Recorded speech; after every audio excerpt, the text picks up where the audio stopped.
Thank you.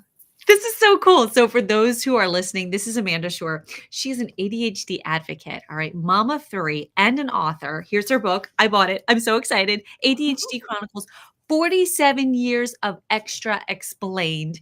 And she is going to share something with you that I am sure is going to speak to you or someone you know. So, if you hear something in here and you're like, oh my gosh, so and so, my friend needs to hear this, share this video with them because Amanda's here just to help more and more people understand, empathize with the whole world of living with ADHD. So, Amanda, I have a fun random question for you to start. Are you ready for Okay. this? Okay. Okay. What's something you haven't done in a while that you've done recently that just brings you joy?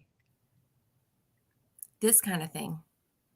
Oh, Seriously, this kind of thing. I as a part of my ADHD, I'm coming to realize that it's very ebb and flow, very cyclical, and I do have a tendency to go inward and to stay inward for a while. And it's not a depression, it's an introspection. It's a quiet, it's a solitude. And I'm sort of coming out of that now, talking to different people about my book and that kind of thing, and I'm having so much fun. oh, I know. I'm so excited. I'm so excited to hear this. Is going to be great. Okay, so Thank let's you. dive right in. Can you start off by sharing with us a little bit about your journey leading up to your diagnosis of ADHD, which you were diagnosed till you were in your 40s, right? Right. Yeah. So, what were some of the signs or experiences that made you realize something might be different? So I have always, always, always felt like I was racing, like I was in Mhm. a race, like I was trying to get too much done in a day, and um, I used to even joke, and I don't dare do this anymore because I think it's invalidates the diagnosis. But I used to say, "Oh my gosh, I'm so ADD," or "Oh my gosh, I'm so ADHD," because there's a brilliance, and then there's, "Oh my word, where do I even start?" Or, "Oh my word, let's go conquer the world," and, "Oh my word, I can't even get out of bed." And I've always known that that's not how most people function, that most people are just a little more on an even keel, my husband being prime example of that. Um, and so anyway, I was diagnosed in high school and college with obsessive compulsive disorder and bipolar. And I'm not saying that those are not there, but I definitely think now the more I'm learning that those are actually results of the main thing all along, which was ADHD. Mm. So then fast forward 50 million years, went through an infertility journey, all these things. I wrote a little journal about that. I love to write, so it's just my therapy. Um, Mm. and in my early 40s, was just diagnosed with anxiety and put on anxiety medicine because my PA, who I saw for years and years and years and absolutely loved, what she could just tell in like at my visits with her that I was just wringing my hands and worrying and that kind of thing. And I've always been a very, very joyful person. I've always been a very bright side person. And when my third child was born, it just became a lot. It just became, we were no longer doing a man-to-man defense. We were doing a 2-3 zone, and it just was a lot. And Mhm. so anyway, when she diagnosed me with the anxiety and started giving me anxiety meds, I was like, I'm not anxious. I mean, I'm Mhm. busy. I'm a mom of three. I'm a real estate agent. I have a real estate team. I'm taking grandma. I'm spending time with my mama. I'm active in my church. But, aren't we all? I didn't think anything of it. I mean, seriously, I was like, this is just what we do. This is what moms do. Plus, I'm an older mom. So that I chalked a lot of it up to that too. I'm 48 and I have a 7-year-old. So I chalked a lot of it up to that.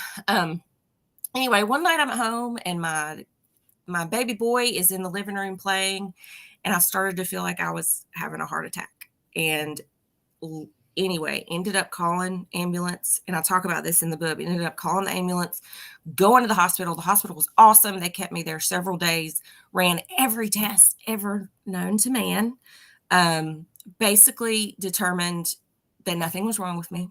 But I had to follow up with my PA, and being the good girl that I was, because I've always been a rule follower, like big time rule follower. I followed up with my PA, and she was like, "You're going to therapy. This is just a panic attack. This is a manifestation of your anxiety, whatever, whatever, whatever." And she was like, "If you don't go," because she'd been telling me to go to therapy for a while. And this time she finally was like, "If you don't go, I'm not filling your prescriptions anymore." And I was like, wow, okay, she means business. So made an appointment to see a therapist. Within an hour of the first visit with that therapist, she just stopped me mid-sentence and said, "What do you think about ADHD?" Gosh. And I was like, ADHD, I'm not bouncing off the wall. I mean, I'm hyper, yeah, but I'm not bouncing off the walls. I can sit still. I'm not like those little boys that, are climbing up the cabinets and that kind of thing. Like, that's not me. Well, sure enough, we dove into that, and it absolutely, Wow. it opened my eyes to so much about my entire life that just finally started making sense.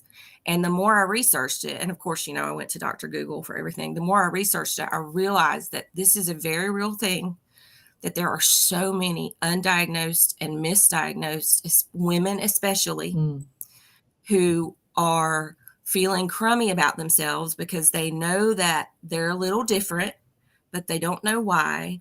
They've always been a little extra. They've always been a little loud. They've always been a little brilliant. They've always had crazy ideas, and they've never been shown that those are actually pretty darn cool. And so I just became really passionate about, just trying to get the word out there. And I see a lot of this in two of my kids, especially. And that, being the mama of a 13-year-old daughter, I have 2 sons and a daughter, and I love all my kids like crazy. But for my daughter, I'm her person. I'm her female role model, and I'm her person. And it just became almost like a zealous quest for me to get to the bottom of this, to figure out, okay, how can I help myself so that I can help her? Yeah. And that's where it all came around. Right. That was long. Sorry. No, I loved every second of it. And for those listening or anybody who just joined us, when did you publish your book? Like a month ago? Yes. A couple months It ago? is right Yeah. hot off the press. I love that. I'm so excited. Okay, so how did you feel when you received the diagnosis? Well, at first I was like I remember I was sitting, it was a Zoom. Our first meeting was a Zoom, and I was sitting at my desk at work, and I remember thinking, she's smoking crack. Like, what's going on? But I kept going with the conversation because, I was paying for it. I might as well stay there or whatever. By the end of our very first session, as soon as I got off the phone, I called my husband and I said, "Oh my gosh, I finally understand Wow. why I am the way I am." Wow. And we just started talking, and we had like a 45-minute conversation, and he was blown away by the things that she had said that were such a reflection of me, and that were so many things that I had never been able to articulate, but that I knew. It's so hard to explain, but he validated it. And my husband is the most amazing man on the planet. He also has a psychology degree, so he kind of knows a lot about stuff. And so as we were talking, he was like, yeah, I wouldn't have thought it to start with, but the more you're talking about it, it totally makes sense. Oh my gosh, that's amazing. So you mentioned writing as a form of therapy. Yes. How did putting your thoughts into words help you understand and cope with the ADHD? So I've always just loved writing in general, even just goofy things like little poems or song lyrics. Like, I love to take song lyrics and change them to a personal situation. Oh my Just God, that's such so goofy, cute. goofy, goofy, I goofy love stuff. that. Anyway. I And so love I've it. always been a big journaler. And I was a very emotional child, but I was not comfortable expressing my emotions. And so I would Ooh. fight and fight and fight myself not to let things come I out. think I think that's like a generational thing. Yeah, it is. I totally think so. And Yeah. now we're finally helping kids and ourselves be more in Without, tune with it and yeah, okay with give it and words and give it I a name, right? totally get It's what you're huge. saying. Yeah. So just from a very young age, I had a diary. I mean, I was the diary girl. It had a little lock. It was so cute. Yes! Yeah, I mean, I always got it. I got a diary every Christmas, and I just that's what I did. And I would pour my heart out. And even if I would, but this is so funny, even if I would miss a day, I would go back and write something for that day so that I Oh didn't miss a day, my that God. kind of thing. Anyway. And Wow. so I've just always written. Well, then along comes social media, and along comes this forum where I can go online and I can write about what's happening with me, my thoughts, my feelings, my family, my job, and get this whole community of people asking questions. And oh my gosh, I experienced that same thing, that it just kind of snowballed Mm. from there. I mean, up until Wow. my writing, so to speak, had always been pretty personal, other than when I would make a goofy poem for somebody. But it's just, I could sit down. Of course, usually by the time what I actually posted was not my original writing, because my original writing would typically be like event or rant or something like that. But I would Yeah. make it nice, and I would make it acceptable as not to like bring shame on my family or anything like that. And I would post, and then I would immediately start getting messages. Oh my gosh, I'm so glad you said that. That's exactly how I feel. Oh my word, that same thing happened to me. I mean, it became a, I have to put this out there because there's somebody out there that's struggling with this, not the only one. And if I don't put it out there, they don't have a voice. And so I just got zealous about it. I love it. And I Oh my gosh, had I a absolutely love psychologist, a friend of mine that's a psychologist. She's a child. I don't know all her initials and classifications and all that kind of stuff, but she messaged me one day and she was like, I want to take some of your writings off of Facebook and put them into a brochure for some of my clients. And I was like, Wow. what? And that's just kind of Wow. the seed that it grew from. So Yeah, yeah, it's so helpful. I mean, when we can share our story, it opens up and it's like a freeing. I think of it like a key unlocking and mhm, setting someone else free when mhm. you find the freedom to get to the place where you take the risk to share where y you think someone might judge you, but the opposite happens, and it just it's like a connector that opens. That's Well, so I joke with beautiful. people. They're like, "Oh, you're so brave," and I'm like, "No, I just talk a lot." But I Mhm. do believe very truly believe that everything that we are given, we can use for good, no matter Yes. how horrible it is in the moment or whatever. And so, Mhm. just like when I was dealing with infertility many years ago, I saw how over the years God used that to help other people and to help other Mm. women and to give them hope. Yeah. And Yes. so by the time the ADHD diagnosis rolled around, that was just kind of my thing. Yeah. Just share, and then it just naturally evolved. And I have been able, I'm happy to say that, especially with infertility, with that being such a thing for us a long time ago, I have been able to help people, and I have been able to counsel people and to give people hope. And I hope and pray I can do the same thing with the ADHD, whether it's a Isn't it parent of a powerful? child, a Yes. grandparent. I have a guy that I work with that's a grandparent, and he just came up to me one day and he said, "You have helped me understand my grandchild so much more." He said, "I have so much more patience now than I ever have." And that's what it's Wow. about. Yes. Oh my gosh. So let's get on to this other question because I love, love, love what you're saying. I know you're gonna add to it. Could you share some insights or strategies you found particularly helpful when navigating with ADHD? Like, what advice would you give to others who might be facing similar challenges? Understand that it's how you're created, that you may go through periods where you feel sorry for yourself, you get down because of it, you say, "Oh Lord, why me?" That kind of thing. But you were made this way for a reason and for a season, and you have gifts and talents that others don't, and it's okay to embrace that.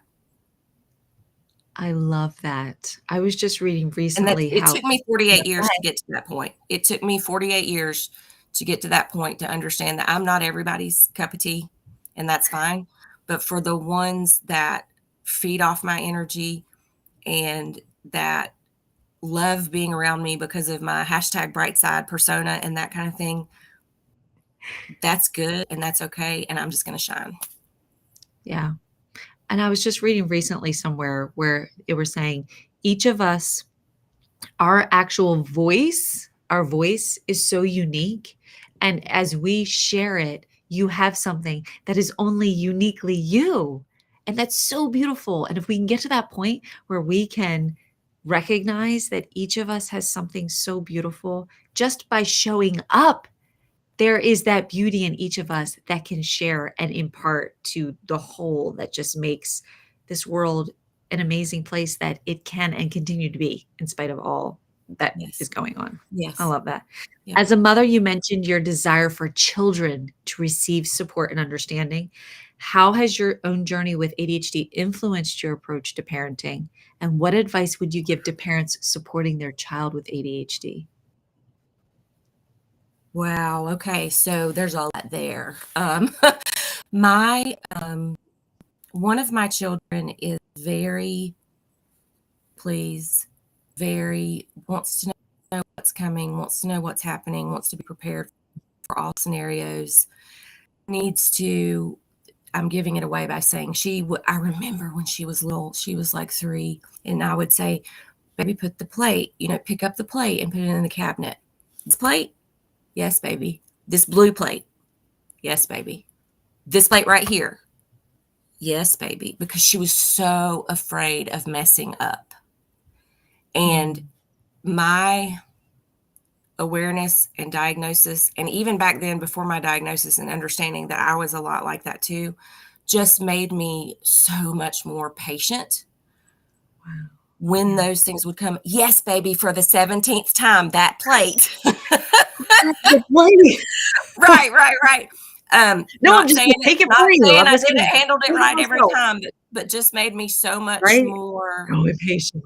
so much more full of grace, and that kind of thing. And then Wow. with another one of my children, understanding with him being the youngest, and then with my diagnosis, I always knew from about the time that he was 18 months to 2 years. I just said to my husband so many times, he's different. There's Mm, something different. And I didn't mean it negatively, or I just meant he's different. mm, He can't necessarily turn off his tantrum like our mm, other could. He does feel everything to the 20th degree, be it good, be it bad, be it ugly. This is how he's wired. And so mm, when my diagnosis came along, that validated so much for him, and it made me even more. We're still strict, and that kind of thing, but it made me even more aware that, okay, he truly cannot handle any more in his bucket. His bucket mm, is so full right now that it is seeping over the edges, and the child is on sensory overload. And if we mm. don't give him a few quiet minutes, he's going to explode. And I get that now because I live it and I recognize it. Yeah. Yeah. And if we could go there, is there something you would say to teachers who have students in their class dealing with this? What's one word of advice or something you wish or hope teachers could help like kind of resource them in this? Mhm. Something that some of my teachers did when I was growing up, and I always thought they said it was because I was so emotional, but something that they did that always really helped me. I had several teachers from a very young age who would say, "Amanda, just go to the bathroom," or just go to the water fountain. And they would give me that 30 seconds or minute or Like whatever a to break, bring actually. myself back down, whether it was, extreme anxiety because I made a 99 instead of 100 on a spelling test, or, you know, getting my feelings hurt extra, extra much when they probably shouldn't have been hurt that much. I was a good kid and I was a good student and I was always a teacher's kid. And that really worked in my favor. And I think that I was given some extra grace in Mhm, situations where maybe other kids would have gotten in trouble.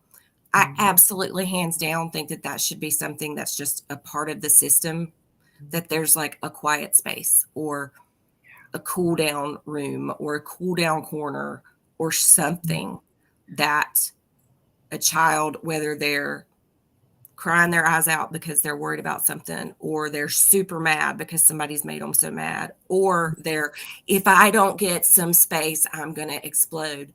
They can just go there and there's no judgment, and they can just hang out a couple of minutes, breathe, and then come out of it. I think that is hands down the number one thing that educators can do in the classroom, especially. Thank you for sharing that. Mm-hmm. And both of your parents were educators, and you said Mm-hmm. your mom was strict and she was like so set in her ways. But now you're saying, her looking back, what is she saying now that she wishes she might have done differently? She what looks was back she now and she's like, baby, I'm so sorry. right? She Oh expected excellence from everyone, you know? And I yeah. remember she did do some things that I think were pretty revolutionary. Like, she would say things like, well, I let my students chew gum because they can concentrate better. Well, Oh, back in the 70s and 80s and 90s, that wasn't done, you know? And no. she would wear dangle earrings because she said it helped her students focus more and pay attention. So she did little things without even thinking about it, Oh that my gosh. that recognized that not everybody should be in a box, but she still expected excellence, and that excellence was per the standards. And now This is how she we looks act. back. This is how you raise. This is Exactly, what we right. do. Now Like, she looks what back do you and mean you? she sees students out now that, and she'll even say, I was so hard on you, you know, Mm, all you wow. needed was this, or all you needed was this. And it's just it's a really interesting conversation. And she even says if she could go back, she would do a lot of things differently. Yeah. Yeah. Now, at the Wow. same time, a lot of times the kids that did struggle the most with other teachers did the best with her because she was so regimented and there was no coming outside that bubble. Yeah. Um, Yeah. Some kids But really thrive with she that. understands now, and especially having grandkids, because grandkids change everything. She definitely understands now that we're not all the same, and we're not all the same kind of learner. Some are visual, some are, kinetic, some are auditory, audio learners and that kind of thing. And she says if she could go back, she would definitely have a lot of different types of learning as opposed to just sit at your Right. desk straight with your pencil and your We paper. all do it this way, Yep. and something's wrong with you if you can't or you won't. Mhm. So what do you hope the future holds in terms of awareness, support, and understanding for individuals, especially children living with ADHD? So I don't like to use this term because it has a negative connotation, but honestly, I think it needs to be recognized as a true disability. Um, I think Mm, that we in our world should have. Let me give an example. As a real estate agent, over the years, I've made good money, but I am not wired to manage it the right way, and I honestly feel like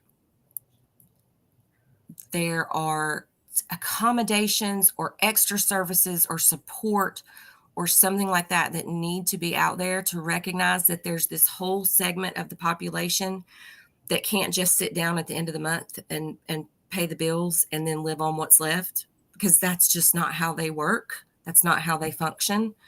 mm, Um, and that I can't share an office with 3 other agents.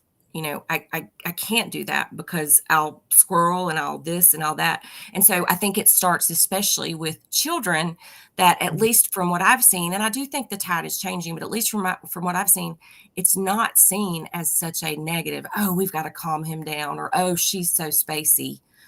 It's, what can we do to embrace that about them and turn that into something that is a force for positive change? Because let me tell you, there's nothing spacey in this head. This head is full of thoughts. There is nothing spacey here.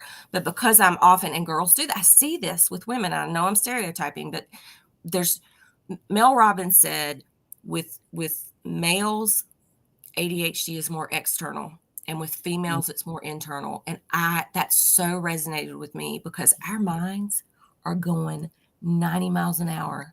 we're not necessarily climbing up the walls, and that kind of thing, but Right.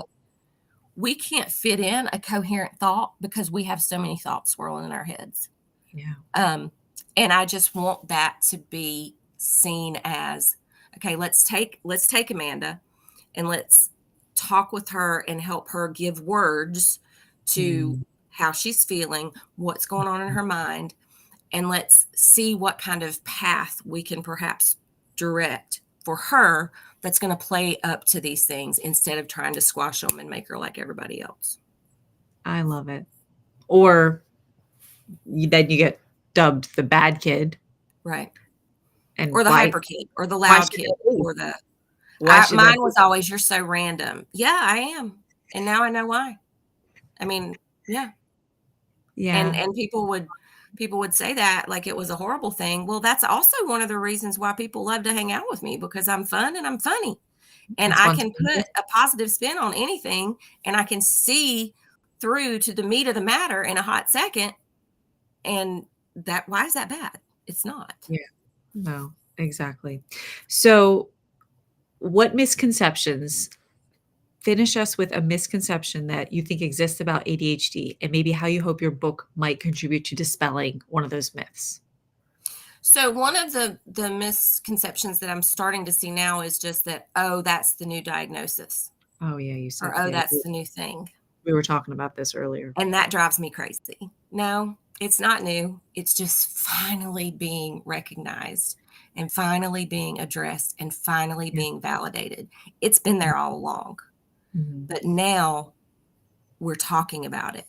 And we're Mhm. trying to figure out, okay, how can we help the next generation so that they Yeah. don't spend the first 46 years of their lives trying to fit a mold that they were never intended to be a part of.